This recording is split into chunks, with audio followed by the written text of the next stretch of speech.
आज हम लोग संत रविदास के बारे में पढ़ने जा रहे हैं। संत रविदास को रैदास भी कहा जाता है। इनका जन्म सन 1414 ईस्वी में हुआ। मड़वाडीह पड़ता है बनारस काशी के पास, वहीं पे। इनकी माता का नाम श्रीमती कलसा देवी और पिता संतोख दास जी उर्फ रच्चू थे। पत्नी का नाम श्रीमती लोना थी और इनकी मृत्यु जो है 1540 ईस्वी में हुई, वाराणसी में ही। ईश्वर के परम भक्त एवं इनको पूर्ण आस्था थी। निर्गुण संप्रदाय के संत रविदास समाज सुधारक तथा महान कार्यों के लिए प्रसिद्ध है।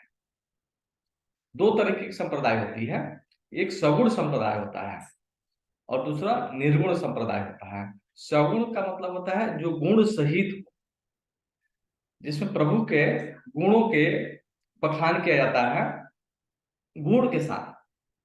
जैसे कि तुलसीदास जी, तो तुलसीदास जी ने राम का चित्रण किया है। राम किसके बेटे थे, उनका राज्य कहाँ है, अयोध्यापुरी कहाँ पे है, जनकपुर कहाँ है, सीता माता कहाँ है, वो क्या है, ये गुण सहित है, सगुण।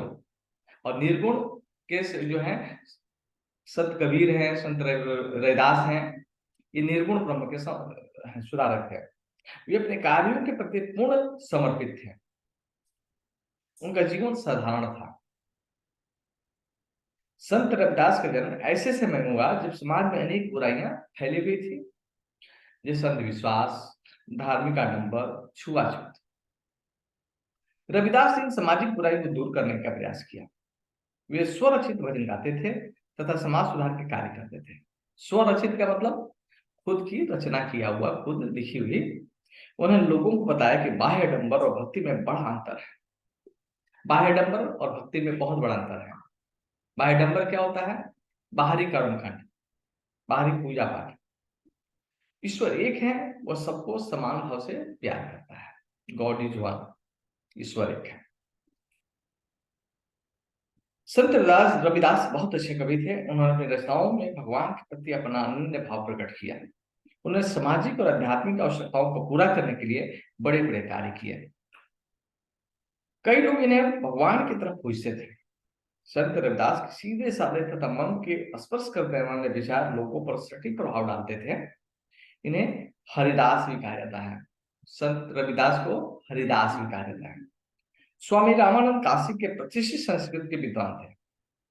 इनके 12 शिष्य अनंतानंद, कबीर, रविदास, भावानंद, पीपा, नरहरि, धन्ना, सुरासुर आदि थे।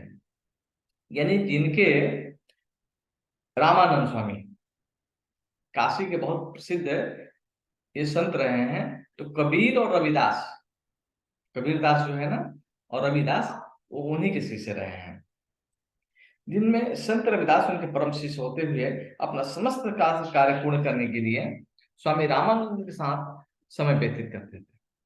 रविदास कर्म को ही ईश्वर भक्ति मानते थे। कर्म, तुलसीदास भी कहे हैं कि कर्म प्रधान विश्व करी राखा, जो जस करहि सो फल चाखा। मैंने विश्व में कर्म की प्रधानता है, जो जैसा कर्म करेगा वैसा ही फल पाएगा। तो रविदास भी कर्म को ही मानते थे। उनका मानना था कि कर्म से ही ईश्वर को प्राप्त किया जा सकता है। वे काम के इतने लगे रहते थे कि कभी कभी ग्राहकों को सामान देकर पैसा लेना ही भूल जाते थे। भक्ति, कोई आया दुकान पे सामान लेने के लिए, उसको सामान दे दिए और पैसा भक्ति में रम जाते थे। संत रविदास ने सभी धर्मों में ईश्वर की सच्ची आराधना पर बल देते हुए ऊंच नीच का विरोध किया है। उनका कहना है कि मनुष्य में अभिमान न होकर परोपकार की भावना होना चाहिए। कैसी भावना होनी चाहिए? परोपकार की भावना होना चाहिए। अभिमान नहीं होना चाहिए, अहंकार नहीं होना चाहिए। संत रविदास की भाषा जनमानस के साथ साथ अवधि एवं साधु कड़ी थी। साधु संतों की सहायता करने में उन्हें अत्यंत आनंद मिलता था। ऐसी मान्यता है कि संत रविदास की मृत्यु सन 1540 में काशी में हुई। ये 130 साल की है। 1414 में जन्म हुआ और 1540, यानी लगभग लगभग 130 से 126 साल जीवित रहे हैं। संत रविदास ने उच्च विचारों के कारण समाज एवं हिंदी साहित्य में महत्वपूर्ण स्थान रखते हैं। उनका जीवन कर्मयोग का आदर्श उदाहरण है। कर्मयोग, कर्म यानी कर्म करते हुए योग करना, या कर्म योग कर्म से कौशलम, गीता में भगवान ने कहा है कि कर्म इतनी कुशलता से करो कि योग बन जाए।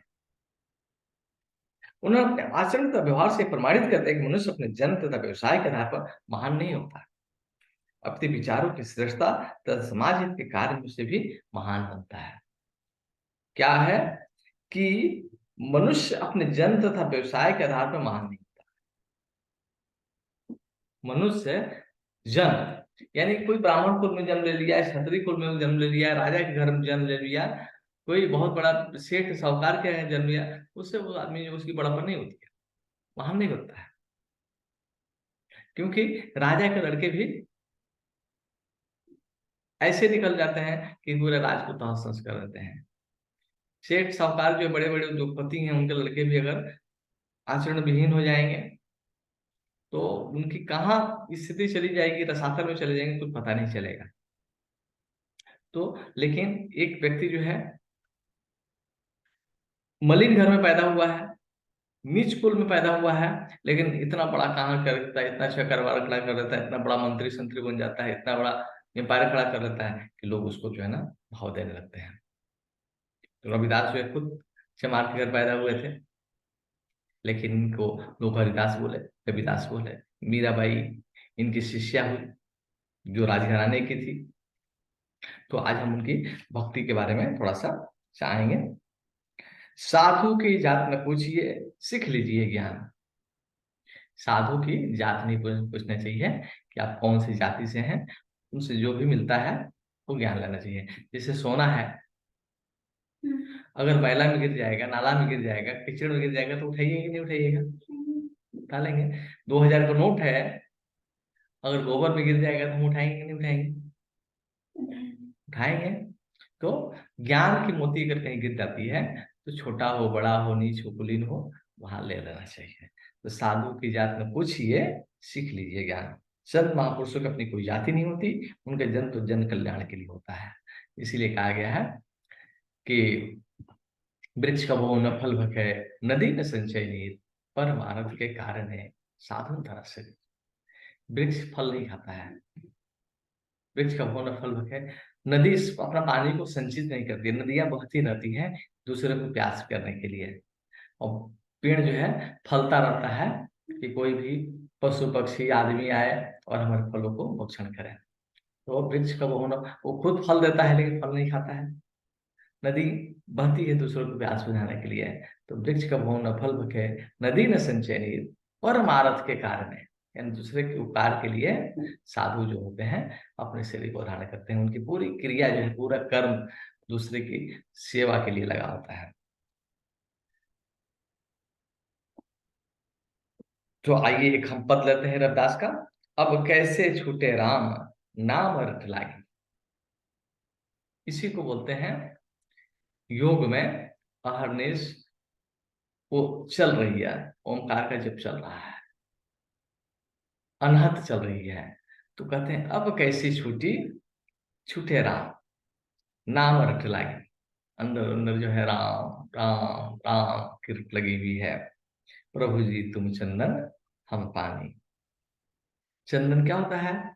चंदन को घिसा जाता है ना, तो चंदन को घिसा जाता है पत्थर पे, तो थोड़ा सा पानी डाल दिया जाता है, और फिर क्या होता है, चंदन और पानी मिल जाता है। चंदन और पानी मिल जाता है तो वही कहते हैं प्रभु जी तुम चंदन और पानी, जाकी अंग अंग बास समानी। जाकी अंग अंग बास समानी। जब चंदन को लगाया जाता है या अंग पर लपेटा जाता है तो उस चंदन की खुशबू आती है। किसकी खुशबू आती है?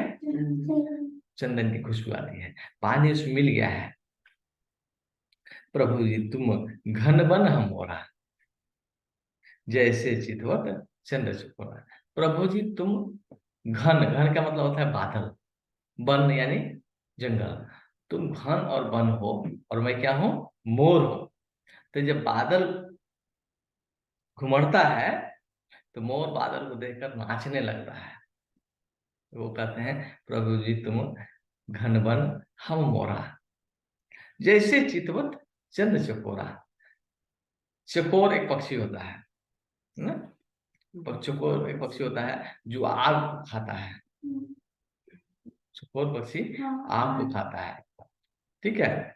तो जैसे चितवत, चित यानी मन को वो धारण किया है, वो चंचल को जो है ना धारण किया हुआ है। प्रभु जी तुम दीपक हम बाती।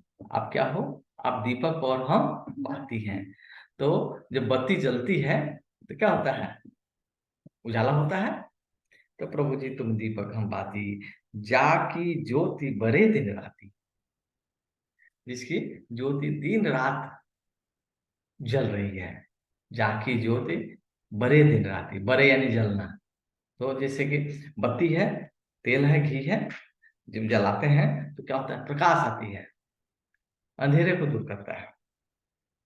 प्रभु जी तुम मोती हम धागा। प्रभु आप क्या है? मोती हैं और हम धागा हैं। जैसे सुनहि मिलत सुहागा। तो धागा क्या करता है? मोती को पिरोया रहता है, और तब उस मोती को ऐसे बिखरा रहेगा, धागा उसमें पिरो देंगे तो माला बन जाएगा।